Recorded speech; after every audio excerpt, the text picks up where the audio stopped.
ご覧いただきありがとうございます。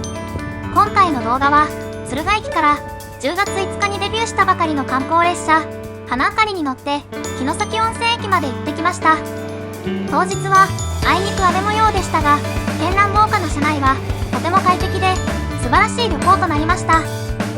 今回の動画では敦賀駅から城崎温泉駅まで各駅での模様や車窓の風景をお送りします。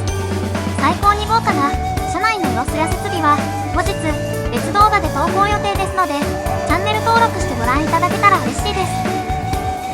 発車時刻の30分ほど前に駅に入ると、小浜線1番乗り場には花あかりがすでに入線していました。銀ロ地染め用と呼ばれる気品のある黒褐色のボディは金色の草花の文様と相まって高級感にあふれていました。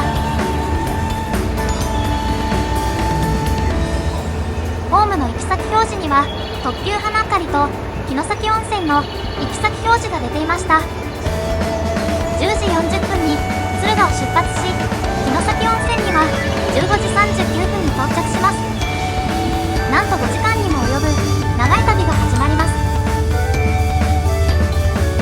座席は全てグリーン車ですが、今回はワンランク上のグリーン車であるスーペリアグリーン車に乗車しました。スーペリアグリーン車は2面用で高い仕切りで区切られた個室のような雰囲気の高級感あふれる車内でした。1両に実質しかなく2名利用なので合計20名でこの車両を占有しています。室内の飾り棚には上段には田んぼ織物を使用したアート作品が、下段には越前和紙のフラワーアートが展示されていました。さらに室内にはお楽しみガイドが置かれており、車内の設備の説明や列車の到着時刻、観光の案内などが記載されていました。降りしきる雨の中、駅員さん総出で見送りしていただき、観光列車花あかりは城崎温泉に向けて敦賀駅を出発しました。あいにくの雨ですが、5時間もこの快適な車内で過ごせるなんてとても幸せです。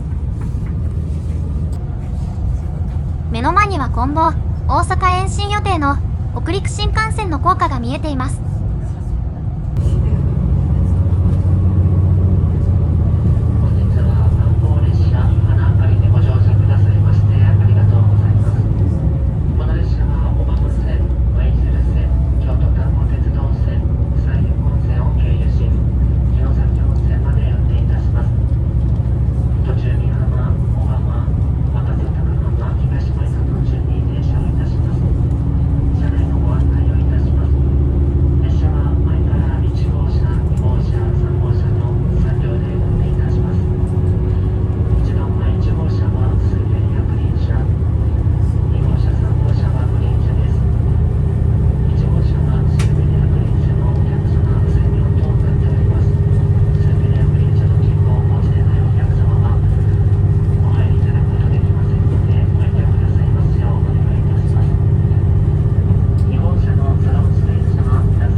最初の停車駅美浜駅に到着します。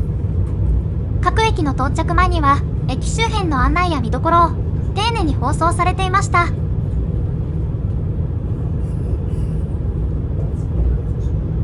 美浜駅ではたくさんの方が雨の中ホームで出迎えてくれていました。多くの駅では停車時間に余裕があり、下車して地元の方々のおもてなしを受けることができます。本当は駅前に出て撮影すると美浜と読めますが、今回は雨のため裏側からの撮影となりました。赤さ名産のへしこの試食や地酒のシーン、地元の幼稚園児による踊りが披露されていました。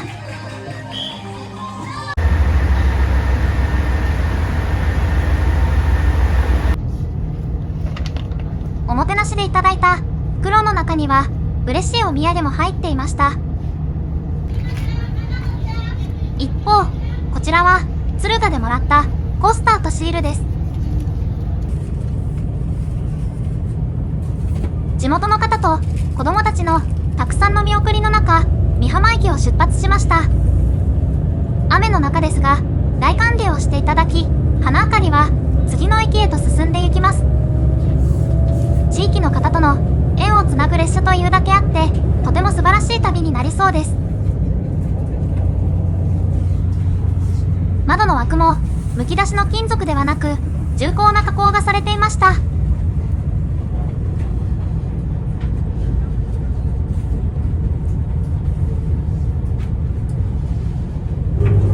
雨はさらに激しくなってきましたが、窓からの風景は雨のせいで重みがあり、とても美しいものでした。雨に煙る山々の景色を眺めながら、花あかりは若さの美しい山あいを進んで行きます。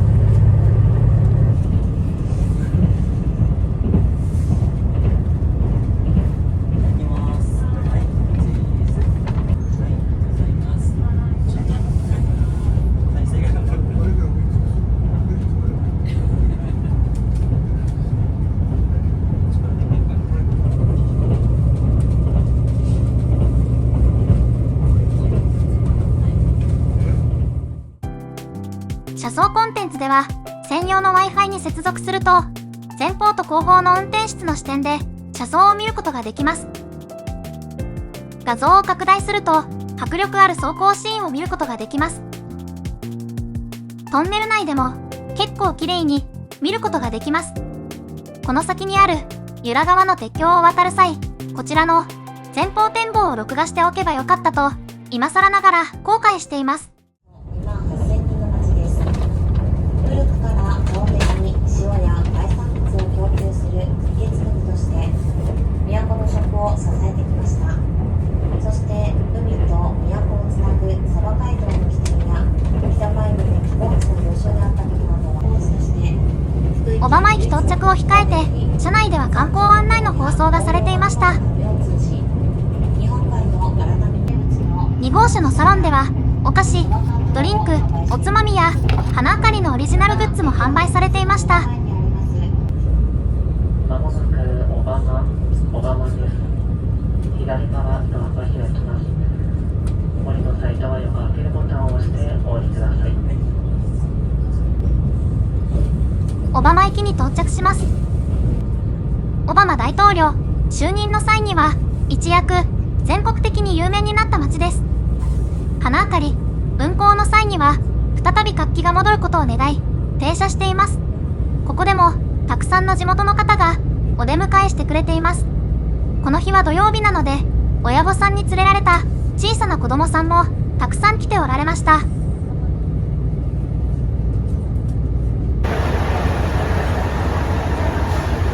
こでも地元の名産品が発売されていました。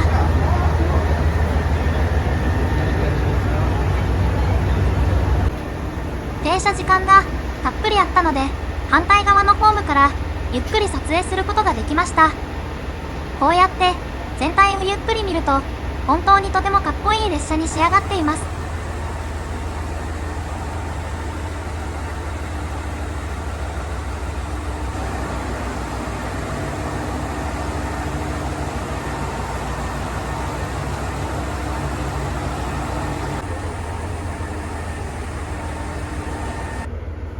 跨線橋から見下ろす姿もとてもかっこいいです。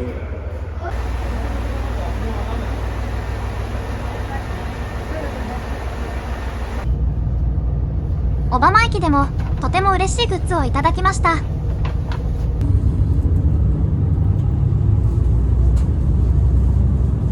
まだ停車2駅目ですが、すでにとても満足な気持ちで出発しました。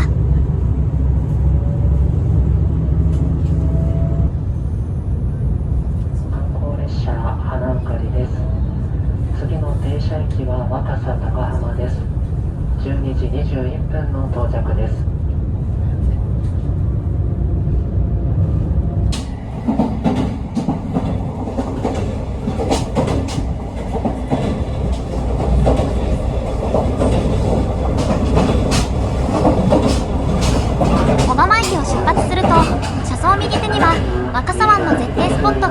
見え隠れしてきます。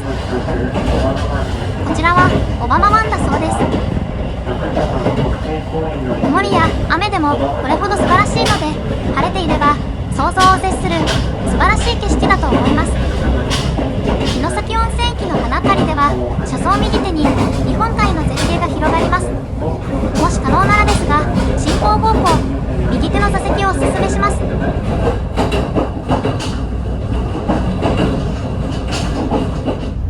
今回は若狭町屋弁当とスイーツセットを事前に注文していたので、座席まで持ってきていただくことができます。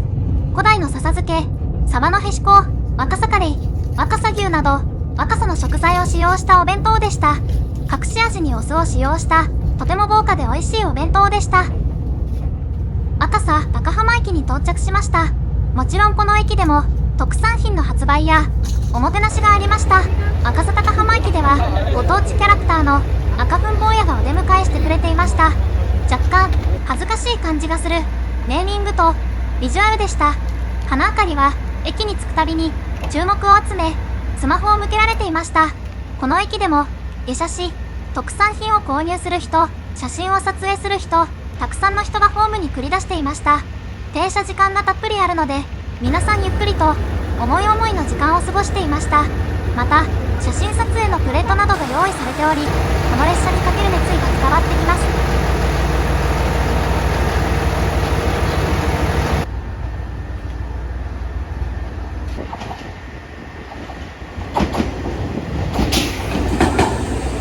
小浜線の回送列車が花明かりの横を通過していきました。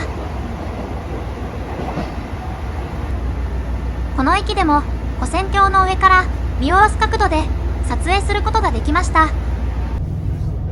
高浜町の案内パンフレットをたくさんいただきました。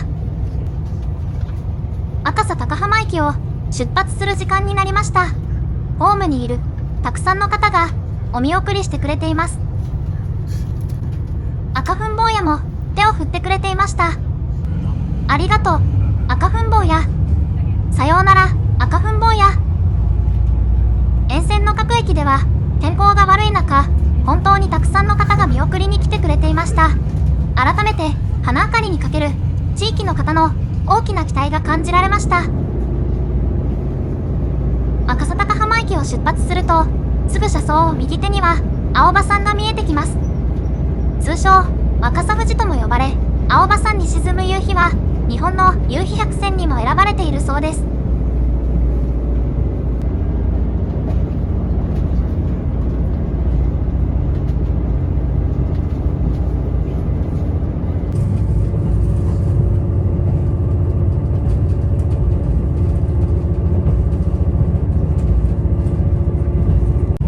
先ほどまで激しかった雨も今は止んでいました。列車で移動していると天気の境目を通過したり、天候が変化したりするのが移動している実感として感じられて好きです。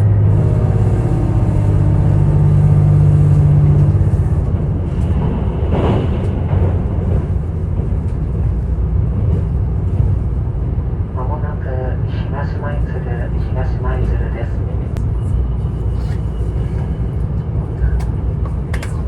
東舞鶴駅に到着しました。この駅でも盛大なおもてなしがありました。後で調べたのですが、東舞鶴駅で撮影の中心となっていたこのゆるキャラはどっこちゃんといって口山市のゆるキャラでした。ここまで3駅でおもてなしを受けてきました。どの駅でも花明かりにかける期待と情熱がとても感じられました。駅の行き先表示の花明かりの文字が凝った作りになっていました。ここでは臨時特急の扱いになっていました。まもなく東舞鶴駅を出発します。盛大なお出迎えがあるのはこの駅が最後で、この駅以降は停車するのみとなります。その際スタッフが乗り降りいたしますが、お客様にはお降りいただけませんので、あらかじめご注意ください。西舞鶴を出ますと、次は京都丹後鉄道線に入り、宮津、天橋立、夕日ヶ浦木津温泉、城崎温泉の順に停車をいたします。また西舞鶴駅にて乗務員が交代いたします。この先もどうぞごゆっくり列車の旅をお楽しみください。ありがとうございました。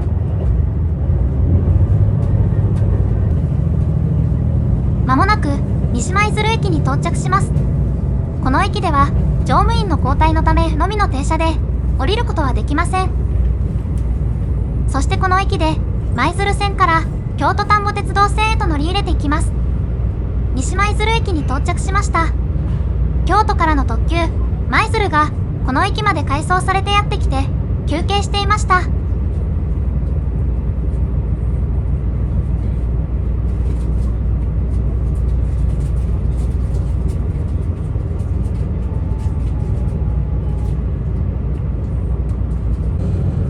少しの時間停車した後、西舞鶴駅を出発しました。ここから先は豊岡まで京都丹後鉄道を走行します。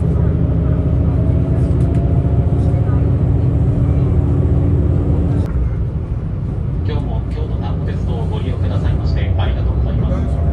観光列車花あかり城崎温泉行きです。JR 舞鶴線綾部方面への線路が分かれていきました。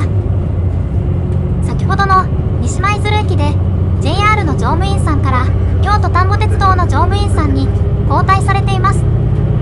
JR の観光列車ということで京都丹後鉄道線内ではおもてなしはなく基本停車するのみとなっていました。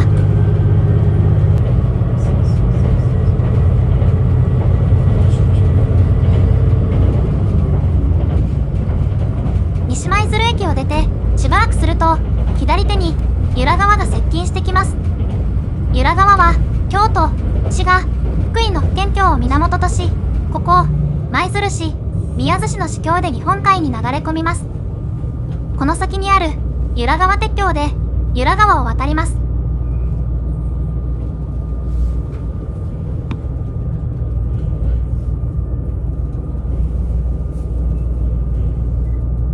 河口付近の海に近い場所で水面に近い線路を走行するため、まるで海の上を走っている感覚になります。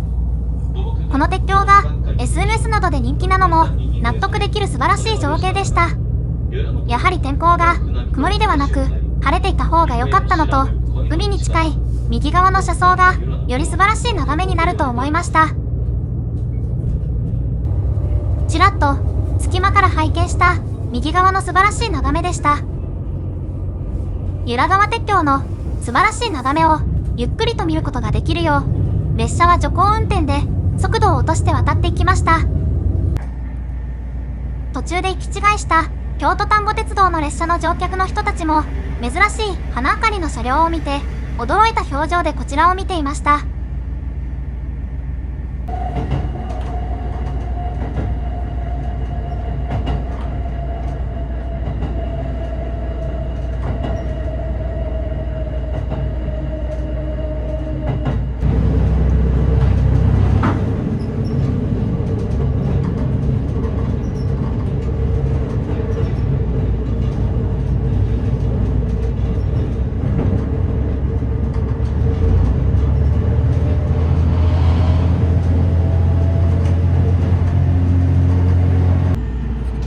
途中の名護海岸では素晴らしい景色のため一旦停車してくれるので、車窓の景色をゆっくり楽しむことができます。本当に晴れた日にここからの風景を花あかりから見たかったと思いました。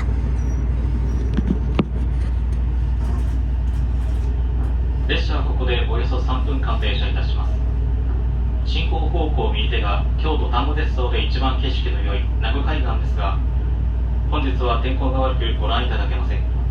晴れておりますと冠島と久津島という2つの島が見え、空気が澄み渡った日には福井県の越前海岸まで見渡せる日もございます。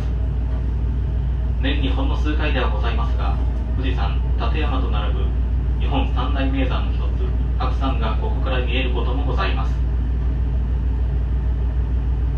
こういった絶景スポットで停車してゆっくりと景色を見せてくれるのも観光列車ならではの光景です。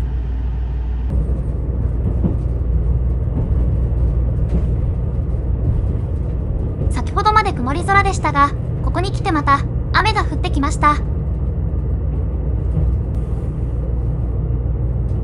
宮津駅に到着しました。京都丹後鉄道宮福線福知山方面への接続駅です。天橋立から来て京都へ向かう橋立4号が停車していました。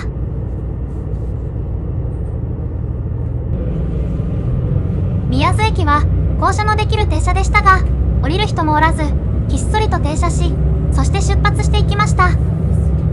次は5分ほどで天橋立駅に到着です。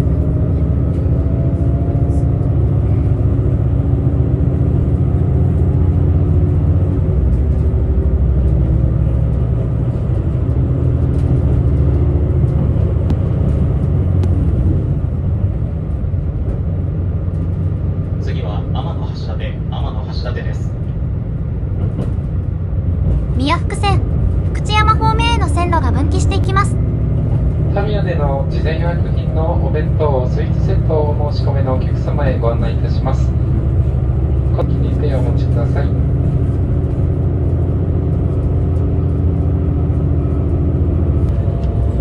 天候は再びかなり悪くなってきました。山深い場所を走行の際、雨で重くなった枝が垂れ下がり、列車の側面に頻繁に当たるようになりました。少し大きめの枝が大きな音を立てて当たる時もありました。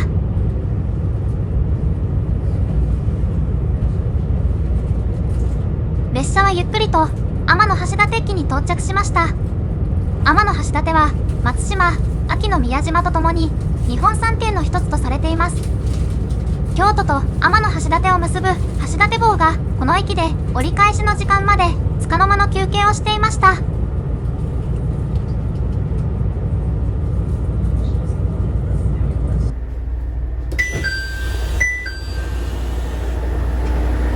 もてなしはありませんが、ホームに降りてみました。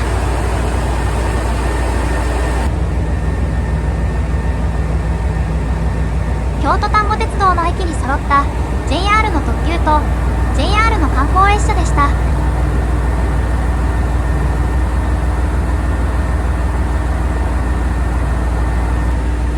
重厚な観光列車花あかりの色が古い木造の古線橋の雰囲気ととても似合っていました。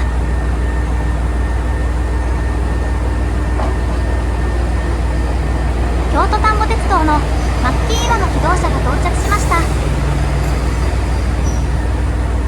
古びた待合室もとても良い雰囲気でした。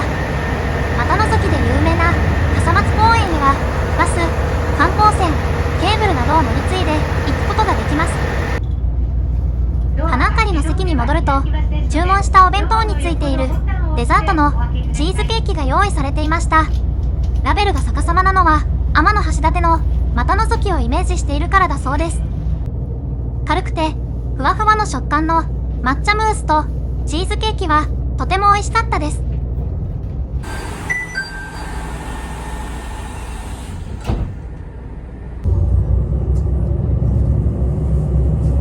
天橋立駅を出発しました。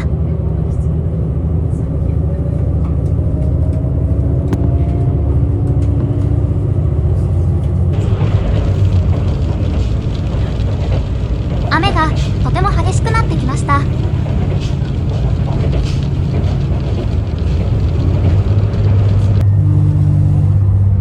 敦賀を出てから一番激しい雨となってきました。風も強く荒れた天気で車体に雨が当たる音が車内に行っても聞こえてきます。どんなに外が荒れた天気でも車内は快適で優雅な雰囲気なのが少し申し訳ない気がします。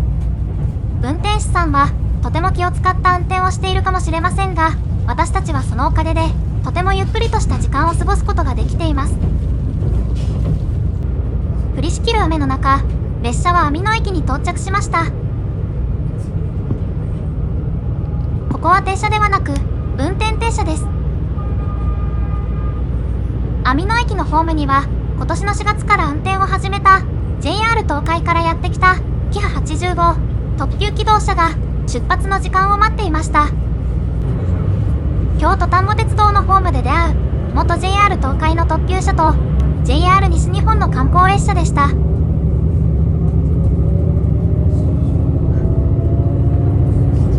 降りしきる雨の中、網野駅を出発しました。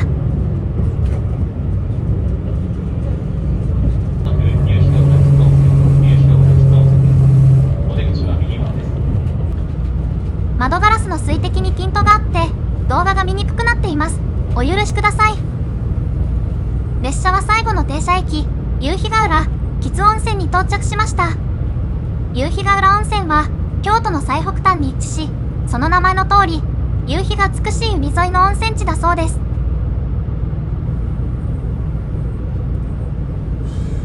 再び、線の横の木々が雨に押されて、列車の側面に当たっては跳ね飛ばされていました。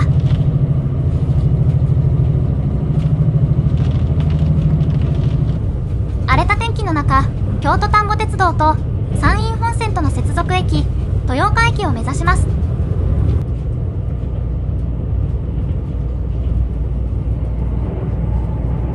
ご乗車ありがとうございました。まもなく京都丹後鉄道線の終点、豊岡に着きます。豊岡からは JR 山陰線に入ります。豊岡駅では係員交代のため15時25分の発車まで止まりますが、お客様は乗り降りできませんのでご注意ください。今日も京都丹後鉄道をご利用くださいまして誠にありがとうございました。皆様のまたのご利用をお待ちしております。京都丹後鉄道の乗務員さん、ありがとうございました。豊岡駅に到着します。ここからは山陰本線で終点城崎温泉へ向かいます。乗務員さんは再び JR の乗務員さんと交代になります。敦賀駅を出て JR から京都丹後鉄道、そして再び JR へとバトンが戻ってきました。豊岡駅には京都丹後鉄道の気動車がポツンと止まっていました。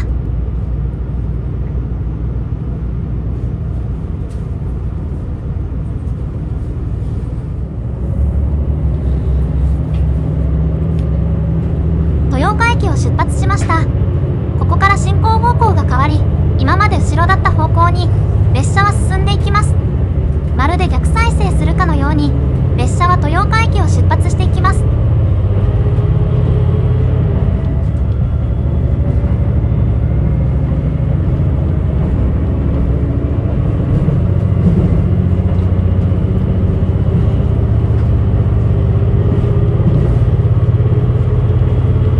ここまで走ってきた京都丹後鉄道の線路と分かれていきます。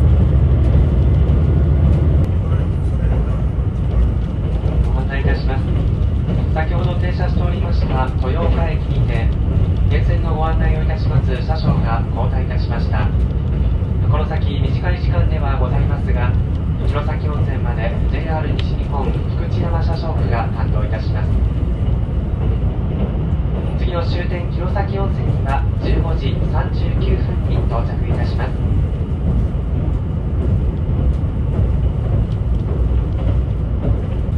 ただいま進行方向右側緩やかに流れておりますのは丸山川です。丸山川の対岸には国指定天然記念物の玄武洞、清流堂がある玄武洞公園がございます。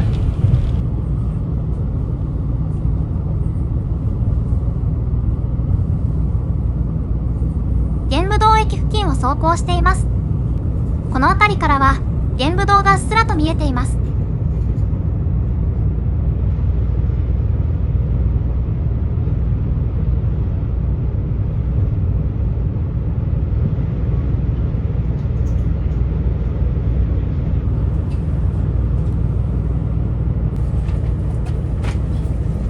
城崎温泉から新大阪へ向かう特急コウノトリ22号が通過していきました。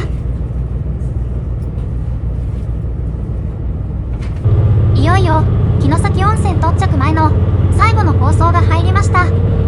皆様、観光列車花あかりの旅はいかがでしたでしょうか。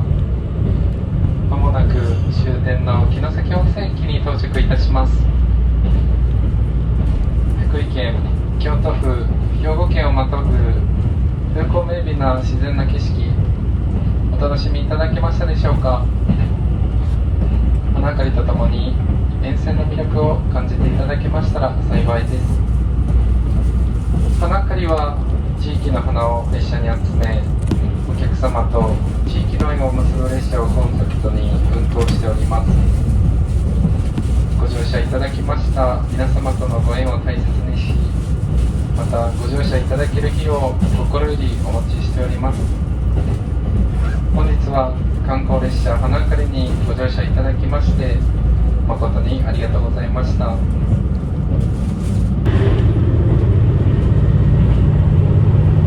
てまして車掌よりご案内いたします。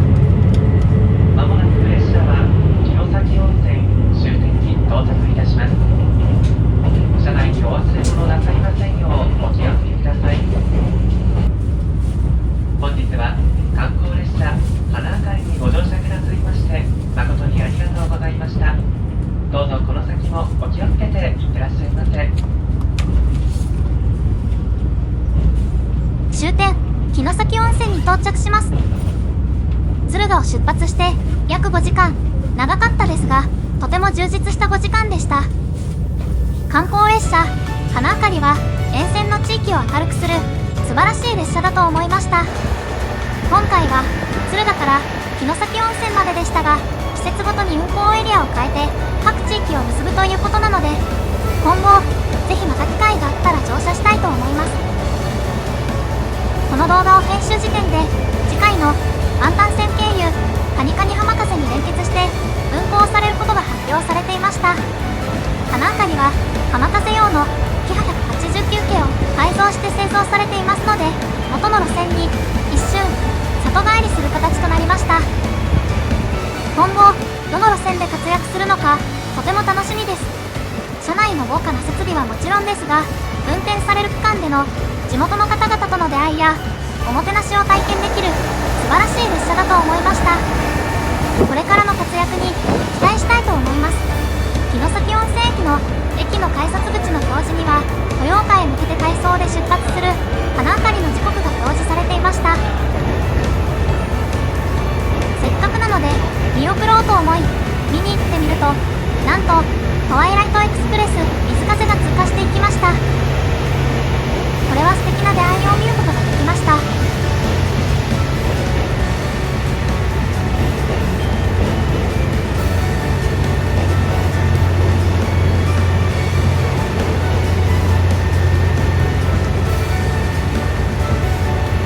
その後花あかりは豊岡に向けて出発していきました。今回の動画は以上となります。ご覧いただきありがとうございました。今後も鉄道、旅行、ホテルの動画を投稿していきますので、高評価、チャンネル登録ぜひよろしくお願いします。コメントもいただけるととても嬉しいです。